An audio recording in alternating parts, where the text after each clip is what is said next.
Então, eu sou Selma Santa Cruz e eu sou sócia-diretora do Grupo TV1. Nós temos 4 agências nessa área de comunicação corporativa e marketing, né? Nós temos a agência digital, que é a tv1.com, de marketing digital. Nós temos uma agência de ativação, que é a TV1 Experience. Uma agência de conteúdo, que é o que irriga tudo, e uma agência de RP, comunicação corporativa, reputação, que é liderada pela Elisa Prado, que é uma das profissionais mais renomadas nessa área e, inclusive, autora de 2 livros, um dos quais acaba de sair. Acho que assim, está óbvio que a gente está num novo ambiente de comunicação, né? Acho que todos perceberam já, sobretudo nos últimos 2, 3 anos, esses desafios que são totalmente diferentes do que ensinava e do que se praticava em termos de comunicação na era da propaganda, né? Na era da mídia de massa, né? Então, acho que é uma disciplina nova, a gestão, ela inclusive é um dos temas abordados no livro, né? Mas eu acho que, como profissional de comunicação, que também está há muitos anos no mercado, você tem algumas regras que eu acho que são muito básicas e que aí é uma grande mudança de paradigma. No passado, as marcas falavam muito de si mesmo, né? Elas tinham uma hegemonia do discurso, elas eram autorreferenciadas, né? A propaganda, por exemplo, falava muito, louvava as qualidades de uma organização de seus produtos.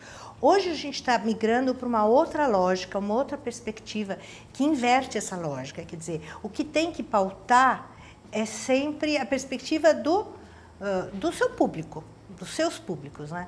Então, eu acho que se a gente se pautar por isso, e você, na gestão de monitoramento de mídias sociais, de como que você participa, como você entra na conversa, porque as mídias sociais são uma conversa. Se você se pautar por esse princípio básico de respeito ao público, eu preciso conhecer esse público, eu preciso entender o ambiente em que está rolando essa conversa, as chances de acertar nesse aprendizado que vem sendo construído aí nos últimos 5 anos são maiores, né? Nós estamos vivendo essa área, a era da transparência. Então, o que o consumidor quer ouvir, as pessoas, a gente já não fala mais consumidores, né? A gente fala as pessoas. O que as pessoas querem ouvir realmente é a verdade da marca. Muitas vezes você tem que se colocar, né, as verdades, não ser só a parte boa, né? Você tem também que dividir com o consumidor quando você erra. Então, empresas que tiveram essa habilidade de dizer, olha, consumidor, ou eu estou com essa questão, não compre meu produto, né? Deixe de, temos um problema com esse lote, ou mesmo os recalls hoje que estão sendo tão transparentes, né? Então, é dividir com o consumidor o problema. Quando você faz isso, você gera uma credibilidade muito grande, porque é isso que as pessoas querem hoje. A marca é linda, maravilhosa, faz propagandas bacanas, tem produtos legais e tal, mas eu também quero saber a cozinha, né? O que está acontecendo ali por trás. E quando você divide isso com o consumidor, você gera credibilidade. Do ponto de vista racional, é surpreendente que durante tanto tempo isso sejam consideradas dimensões estanques, né? Porque vamos dizer o quê? O marketing cuida do produto e da imagem institucional e a comunicação cuida do quê? Do relacionamento com os públicos? Será que hoje não é tudo uma coisa só? O produto não é uma forma de eu me relacionar com um público, que é o consumidor? A reputação, ela tem muitas dimensões, né? Acho que a Elisa pode falar um pouco mais, mas ela tem muitas dimensões. Uma delas é o produto, né? Ela se constrói sobre vários pilares, né? De atuação da organização. Então, a reputação é uma responsabilidade de todas as áreas de uma organização. E o marketing, ele pode, eu acho, prejudicar muito quando ele adota uma linguagem na propaganda que está muito desvinculada da entrega real do produto. Pensa-se que construir a reputação é algo que a gente faz com uma campanha publicitária, né? Não, a reputação ela se constrói aos pouquinhos.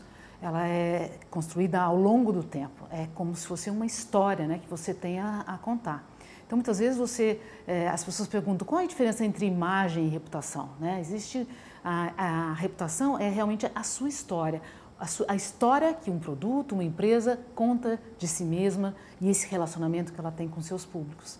E a imagem é quase que um fotograma, né? É um pedacinho, muitas vezes você tem um problema de imagem, né? Problema sério de imagem, aquilo você pode resolver aquele problema. A sua reputação não, é aquela história. E o que a gente fala muito é da construção da reputação de uma forma assim, muito séria, dialogando com seus públicos, contando a sua história para todos os públicos, e não só o consumidor, porque hoje todos são consumidores. Reputação é isso, é a percepção que os públicos têm de uma empresa ou de uma pessoa. E nessa percepção é quanto de valor aquela empresa gera para a sociedade. Eu acho que o Brasil viveu nos últimos anos, para nós profissionais de comunicação, que estão voltados para a questão das relações públicas, da reputação, foi uma oportunidade incrível. Eu acho que nós, público, opinião pública e profissionais, deveríamos considerar que nós estamos fazendo um MBA top, de alta qualidade, sobre o que significam as questões desse novo ambiente de negócio de comunicação que a gente vive. Porque se nós olharmos as empresas e as marcas que aí nos últimos 3 anos tiveram a sua reputação destruída em praça pública, nós vamos ver que são algumas das empresas que mais investiam em comunicação tradicional, né? Propaganda de primeiríssima, com celebridades endossando a marca, celebridades mais caras e mais bem pagas, né? Muitos investimentos em campanhas de marketing institucional também, né? Ou seja, mas era uma coisa totalmente desvinculada da prática real e da realidade, da verdade que essas organizações. Essa marca que está hoje, né, na primeira página do escândalo, amanhã vai ser outra, algumas imagens você vê, eles têm na entrada de uma das fábricas os valores da organização. Então, eu acho que isso mostra descolamento absoluto, né?